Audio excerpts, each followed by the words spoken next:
Okay, good morning. So ngayon nandito ako sa campus. So meron ako idea. Nakausap ko na yung pinakamataas sa office ngayon. And sabi ko, if ever na hindi na ako babalik na Manila, straight 4 years from now, anong gagawin ko? Sabi niya, balik ko raw yung papel na binigay niya sa akin. So ayun, hindi na ako babalik na Manila. I stay here in Cotabato City, Mindanao. With that, mag-aaral ako. Siguro second sem, mag-i-enroll ako dito. Mga ano pa yan, mga next month siguro yung another nila, kasi September, October mayroong second sem. So papasok ako ng second sem, and yun ang sinabi ng teacher. So papasok ako, and next month mag-aaral tayo dito. So ngayon meron lang akong napansin dito. Kung makikita nyo to, dati nung kapanahunan ko, hindi siya list of number ang nilalagay dito sa mga name na to na nalagay dyan sa list na yan. Ilalagay dyan kung ano ang number ng ID ng student.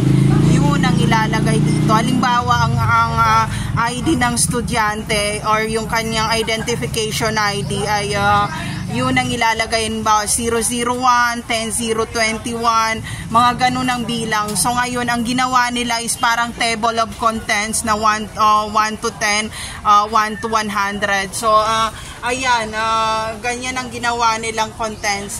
Before, it's not the same kasi pag dito dati sa university na to, pag sinabi mong 0021 ganyan, alam na nung estudyante kung sino yon.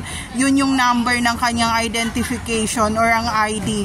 So pag pumasok ka dito sa main door na yan, pag nakalimutan mo ang ID mo, ang identification mo, sasabihin mo lang kung anong number ng ID mo. Halimbawa kung ang number ay 2001, ganon, yun ang sabihin mo, and then meron tao sa door na magpipindot 2001 and papasok yung name mo kahit wala ka ng card na pang ganun talaga na pang swipe na pang swipe talaga na identification. Sabihin mo lang kung anong number ng ID mo, and automatic na yung kahit wala nang pa-swipe talaga. So dapat alam mo ang ID mo. So ayun, so yun ang mga patakaran dito sa school na to, and marami pang i-rebuild, dapat construction going on in this university here in Cotabato City, and need to build. So ayun, so ito yung view dito.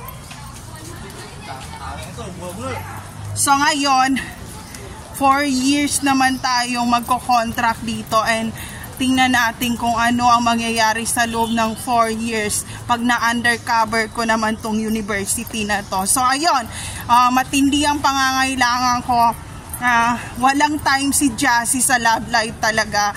Ever since elementary, high school, and college, lagi na lang ako sa undercover talaga, and I'm so tired na, and hindi ko pa nakita yung pang forever ko kahit nang nag 20 years na kami ng asawa ko. Hindi siya ang para sa akin na lalaki, and I find that Mr. Right, hindi yung ikaw na ba si Mr. Right na lalagay sa cupcake ng pusi ko? Get out of my way, putang ina mo, burikat ka. 4 years tayo dito mag-undercover. There's no safe place to all targeted individual out there. Take care always, everyone. Hindi mo alam kung anong trabaho namin, at kung kaya mo ng 24/7 na magtsupa, sabayan mo kung anong meron kami ngayon.